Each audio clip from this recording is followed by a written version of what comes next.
All right, so you're here because, like us, you are fascinated by all the stuff happening with AI, and you want to make sure you're keeping up with it all. Absolutely. But it can feel really overwhelming. Oh, for sure. It's just moving so fast. It's changing all the time, and we want to help you get a handle on at least one really important area without having to, spend hours reading research papers or listening to, 10-hour-long podcasts. Right. Like, what's the bottom line here? Yeah, what does it all really mean? And this deep dive is going to focus specifically on AI in education. So important right now. Right, because we all want to know, is this going to help our kids, or is it going to, ruin education as we know it? Yeah, that's the million-dollar question, isn't it? It is. And you've seen the headlines, right? Like all this anxiety around cheating Uh-huh. and the worry that kids are just going to stop learning how to think for themselves because the AI will do it all for them. Oh, yeah. I've definitely seen those articles popping up everywhere. But for this deep dive, we want to look at the potential upsides as well. We're going to dig into some really interesting examples of how AI is actually being used in education right now in China, the US, and the UK. Right? Good global perspective there. Yeah, and we'll definitely touch on some of the concerns that people are raising. Of course. We got 3 fantastic sources for this deep dive. We have a TED Talk by Sal Khan Oh, wow. from Khan Academy. So interesting. And he is definitely in the pro-AI camp, but he also has some really good warnings and caveats. Right. He's not just like rah-rah AI for everything. No, he's very thoughtful about it. Yeah. And then we have a report from the Wall Street Journal about what's happening in China. Oh, wow. That should be interesting. Then a piece from Today about an AI-powered school in Texas. A teacherless school. Well, sorta. They don't like to call it that, but that's kind of the vibe. Interesting. And then lastly, a report from Sky News about a school in the UK that's also doing some pretty radical stuff with AI. Okay. So let's jump in All right. with Sal Khan. Let's do it. So he starts his TED Talk, and I have to say he's just a fantastic speaker. Yeah, he's really engaging. He really draws you in, and he lays out this vision for AI in education that's so optimistic it's almost hard to believe at first. Oh, really? He basically says AI could give every single student an amazing AI personal tutor and every teacher an amazing AI assistant.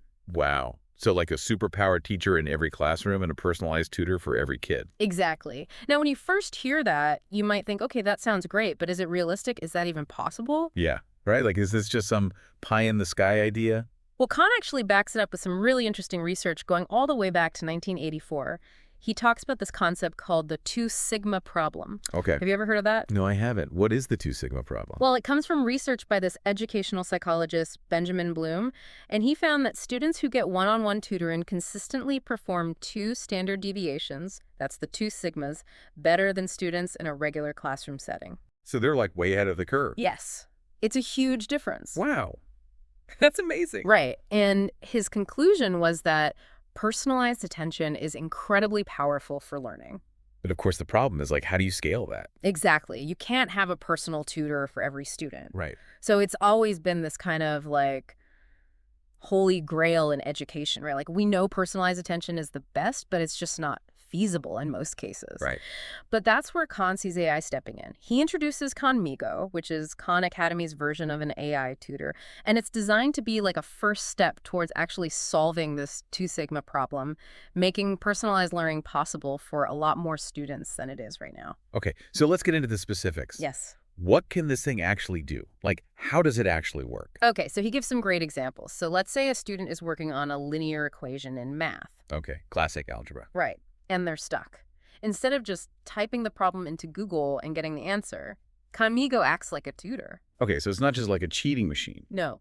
It asks questions like, what should we do next? Okay. So it's trying to get the student to think it through. Exactly. It's trying to guide them. And if the student makes a mistake, like let's say they use the distributive property incorrectly, the AI can actually identify that specific error. Oh, okay. But instead of just saying wrong, it'll say something like, can you explain why you did that? That's so smart. Right. It's trying to understand the student's thinking, which is what a good tutor would do. And that's something that even the best teachers can't always do in a classroom of 30 kids. It's so hard. You just don't have the time to give every student that level of individualized attention. Yeah. And Khan also gives this really cool example from computer programming. So there's a student who's trying to get 2 clouds to move across the screen, Okay. but they can only get 1 cloud to move. So they ask Khanmigo for help, and the AI actually looks at the code, understands what the student is trying to do, and suggests the exact lines of code needed to make the other cloud move as well. That's really impressive. I know, right? And think about it, this could be huge for schools that don't have enough coding teachers. Yeah, it's hard to find qualified teachers for those more specialized subjects. Exactly, and AI could help fill that gap. That makes a lot of sense. So beyond the specific academic skills, Khan also talks about how AI could help students engage with learning materials on a deeper level. Okay, so like not just getting the right answer, but actually understanding the material. Yeah. So for example, Khanmigo can interact with educational videos. Oh, interesting. And it can answer that age-old question that every student asks at some point. Why does this matter to me? Yeah, that's the key, isn't it? If you don't see the relevance, it's so hard to stay motivated. Absolutely. So let's say the video is about cell size, Okay. and the student is an aspiring athlete. The AI can actually connect the content of the video to things like nutrition and how their body works. So making it relevant to their personal goals. Exactly. And it can also quiz students on the material and help them connect their own ideas and thoughts. That's really powerful. And this isn't just limited to academic subjects. Oh. Khan actually talks about how AI could offer personalized guidance in areas where a lot of students don't get enough support. Like what? Things like academic advising, career counseling, Oh, yeah. and even life coaching. Wow. So imagine, instead of having one guidance counselor for like 300 students, every student could have access to AI-powered support that helps them figure out what classes to take, what careers might be a good fit, and even just like how to manage their time and stress. That would be amazing, especially for students who maybe don't have a lot of support at home. It could really level the playing field. For sure. Now, are you ready for a really cool example? Sure, I'm all ears. Okay, so there's this student, Sanvi, and she's using Khanmigo to interact with Jay Gatsby. Oh, from The Great Gatsby. Yes. Wow. So she's exploring the symbolism of the green light. A classic symbol. Right. And instead of just reading like Spark Notes or something, she's actually having a back and forth conversation with an AI representation of Gatsby. That's mind-blowing. I know. And the transcript shows that she's really engaged. Oh, that's so cool. She's asking thoughtful questions, and the AI is giving her these insightful answers. It's like bringing literature to life in a whole new way. It's really interactive. Yeah. And this idea extends to other areas, too. Khan talks about AI facilitating debates and discussions. He shares an example from the Khan Lab School where a student debated against student loan forgiveness. Interesting. I know, right? And the student actually got really positive feedback, especially on their confidence in expressing their opinions and being able to adjust them based on the counterarguments. That's a really important skill. Right. And AI could be a really good tool for helping students develop that skill. I can see that. Okay, now this is the big one. AI and writing. Yeah, the one everyone is worried about. Exactly. And Khan pushes back against the idea that AI is just going to write for students. He says it can actually write with them. Right, with that. Yeah, like a collaborative process. Interesting. He tells this great story about his 8-year-old son co-writing a scary story with the AI. Oh, that's cute. So his son would write a sentence, and then the AI would build on it, adding more sentences and details. Oh, wow. So it's really helping the student develop their creativity and their writing skills. So the AI is like a writing partner. Yeah, almost. It's pretty amazing. Okay, I'm starting to get it. And Khan also shows this really cool demo of AI-powered reading comprehension analysis using Steve Jobs' Stanford commencement speech. That famous one. The one and only. So there's this feature where students can click on certain parts of the speech and ask questions. Like what? Things like, why did the writer say that? Or what was their intent here? And the AI uses this technique called Socratic questioning to help the student analyze the text. So it's like having a little expert in your pocket. Yeah, like your own personal literary guide. That's cool. And this same technology can also give feedback on student writing drafts. Oh, really? So instead of just correcting grammar mistakes, the AI highlights specific areas and asks why. Oh, that's good. So it's encouraging the student to think about their reasoning, their argument, their word choices. So it's not just like, this is wrong. It's like, why did you choose to say it this way? Is there a better way to make your point? Exactly. And Khan argues that this kind of feedback could actually make students better writers, not worse. That's a good point. And he also talks about how Khan Academy has developed a teacher mode for their AI tools. Oh, cool. So teachers can get explanations of answers, suggested teaching methods, help with lesson planning. So taking some of the busy work off their plate. Exactly. And potentially even helping with grading and generating achievement reports. Wow. And the goal here is to free up teachers' time so they can spend more time actually interacting with their students. That makes a lot of sense. I mean, teachers are already so overworked. I know. If AI could take some of that administrative burden off their shoulders, it could make a huge difference. Exactly. And it's important to note that Khan is not saying we should just throw AI into the classroom and see what happens. He's really emphasizing this idea of thoughtful development. He talks about how Khanmigo is designed to be interactive, accurate in subjects like math, and he uses this word thoughtful a lot. Thoughtful AI. Yeah, so apparently they've programmed the AI to generate internal thoughts before it responds to a student. Oh, interesting. So it's not just spitting out pre-programmed answers. It's actually trying to think things through. Which, according to Khan, has significantly improved the AI's ability to guide students effectively. Okay, so that's a pretty optimistic vision of what AI could do for education. It is. But how does that compare to what's actually happening in schools right now? That's a great question. And that brings us to the Wall Street Journal report on how AI is being used in Chinese classrooms. Okay, this should be good. And it's a very different picture. The focus in China seems to be much more on monitoring and data collection. Oh, wow. So the article talks about brainwave sensing headbands. Brainwave sensing headbands. Yeah. So they're using EEG technology, which measures electrical activity in the brain, to track students' concentration levels in real time. Wow. And this data is sent to the teachers' computers and even to the parents. So parents can see how focused their kid is in class. Yep. That's a little intense. It is. And it doesn't stop there. Oh, no. The article mentions robots that are analyzing students' health and engagement levels, Wow. chipped uniforms that track students' locations, Okay. and even surveillance cameras that monitor phone use and yawning. So Big Brother is watching. Pretty much. I wonder how the kids feel about that. Yeah, it's a good question. The report does mention that parents gave their consent for these experiments, which are apparently some of the largest AI in education experiments in the world. And the schools that are using these technologies say that they're seeing positive results. Like what? Students are paying more attention in class and their scores are going up. Okay, so maybe it's working. Maybe. But the report also includes some skepticism from a neuroscientist, Theodore Zonto, who questions the accuracy of the EEG technology when it's used in these classroom headbands. Yeah, I mean, EEG is usually used in hospitals. Right. So using it in a regular classroom to measure something as complex as concentration, I don't know. It seems like a stretch. Yeah, there are definitely concerns about whether the data is actually reliable. Right. And there's also the question of privacy. Yeah, that was my first thought. The article mentions that a lot of Chinese netizens are concerned about the lack of privacy protection for all this data that's being collected. And what happens to the data? That's not entirely clear. There are reports that it could be used for government-funded research, but the details are kind of fuzzy. That's not very reassuring. Not really. So it's a very different approach to AI and education than what Sal Khan was talking about. For sure.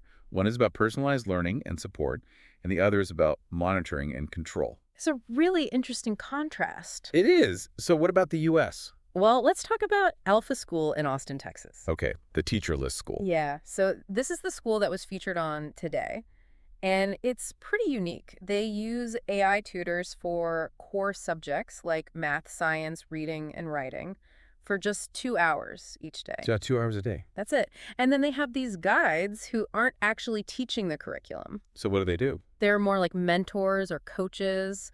They help students with self-directed learning and things like that. So the AI is really the primary teacher. That's the idea. And the school says that their students are doing really well. Like how well? They're getting high scores on standardized tests. Interesting. But there are a few things that are kind of red flags. Like what? Well, the tuition is $40,000 a year. Yeah. So it's definitely not accessible to everyone. That's a problem. Right. And it also makes you wonder if the high test scores are because of the AI or because the students come from families that can afford to pay $40,000 a year for their education. Yeah, that's a good point. And beyond academics, the school really emphasizes life skills and passion projects. So like what kind of things? Things like running an Airbnb. Oh, wow. Or developing an AI dating advice app. Interesting. So it's a very specific approach to education. Very entrepreneurial. Yeah.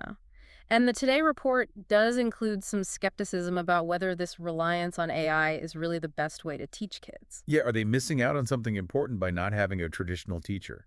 That's the question. And are they becoming too dependent on technology? Right, are they actually learning how to think for themselves? Exactly. So those are some of the concerns that are being raised. So China is using AI for surveillance and control. The U.S. is using it to create these expensive high-tech schools, and the U.K. Well, the UK is kind of doing its own thing. Oh. They have this school that's being called the UK's first teacherless classroom for GCSE students. Oh, wow. GCSEs, those are like the big high school exams, right? Exactly. So these are important exams that students take at the end of high school. Okay, high stakes. Yeah. And the AI is the primary teacher for core subjects like sciences, math, English, and computer science. Wow. So similar to Alpha School in Texas. Yeah. But the way they're doing it is a little different. So the AI platform adapts the lessons based on each student's strengths and weaknesses. So personalized learning again. Exactly. So if a student is really good at something, the AI will revisit that topic later for review. Okay. But if they're struggling with something, the AI will address it right away. So they're getting targeted support. Yes. And the report actually includes a quote from a student who says they really like the AI because it helps them pinpoint their weak areas and improve. So the students are buying into it. It seems like it. Now, they do have learning coaches in the classroom. Okay, so there are adults present. Yes. But their role is mainly to manage behavior and teach softer subjects like public speaking and debate. So they're not teaching the core academic subjects. Not really, and this has obviously sparked a lot of debate. The report quotes a former head teacher, Chris McGovern, who says removing teachers dehumanizes the learning process. Yeah, I can see that point of view. He says students need interaction with teachers and with each other. Right. School is about more than just academics. It's about social and emotional development, too. Exactly. And it's interesting, the report also mentions that the UK's Department for Education has previously said that teachers are irreplaceable. But this school seems to be challenging that idea. They're saying that AI systems might actually be better at identifying why a child isn't learning compared to a human teacher. So it's like a direct challenge to the status quo. Yeah. They're basically saying that AI could be more effective than a human teacher in some ways. That's a pretty bold claim. It is. So we have all these different approaches to AI in education. And they all have their pros and cons. Exactly. So where do we go from here? Well, Sal Khan's point, which I think is really important, is that we need to be active participants in shaping how AI is used in education. We can't just let it happen to us. Right. He warns against two extremes. One is fearful inaction. Like burying our heads in the sand. Yeah. Pretending it's not happening or that it's all bad. Because if we do that, the people who are developing these technologies are just going to keep doing what they're doing, and we might end up with something that's not good for anyone. Right. We need to be involved in the conversation. Exactly. But he also cautions against passive optimism. Like just assuming everything will be fine. Yeah. Just trusting that the tech companies will do the right thing. That's probably not a good idea. Probably not. Yeah. So we need to find that balance between caution and optimism. Okay. And Khan is really pushing this idea of AI augmenting human intelligence. Augmenting, not replacing. Exactly. He uses the acronym HI for human intelligence. Oh, interesting. And he says that the most powerful role for AI in education is to enhance what humans can do, not to try to replace them. I like that. Me too. It's a much more hopeful vision. It is. So we've covered a lot of ground in this deep dive. We have. We've seen how AI is being used in China for surveillance and control, in the U.S. to create expensive high-tech schools, and in the U.K. to experiment with these teacherless classrooms. Yeah, really diverse approaches. And each one has its own unique set of benefits and challenges. So what do you think? What stands out to you as the most important takeaway? Well, I think it's clear that AI is going to have a huge impact on education. It already is. Exactly. And I think the biggest question is not whether we should use AI in education, but how we should use it. Right. How do we make sure it's used responsibly and ethically? And effectively. Yeah. How do we make sure it's actually benefiting students and teachers? Those are the big questions. And I think it's up to all of us to be part of the conversation. Parents, teachers, students. Everyone. We need to make sure that AI is used to enhance education, not to undermine it. I agree. So for you, our listener, what really resonated with you? Yeah, what are you taking away from this deep dive? What questions do you have? And how do you think this is going to affect your life? Because this is not just some abstract futuristic thing. This is happening now. It's already changing the world. So as you continue to follow this topic, think about this. As AI becomes even more powerful, even more sophisticated, How do we make sure that the focus stays on fostering genuine understanding, on critical thinking, on creativity? on all those things that make education truly valuable? We don't want to lose sight of that. Thanks for joining us for this deep dive. It's been a fascinating conversation. We'll see you next time. Until then.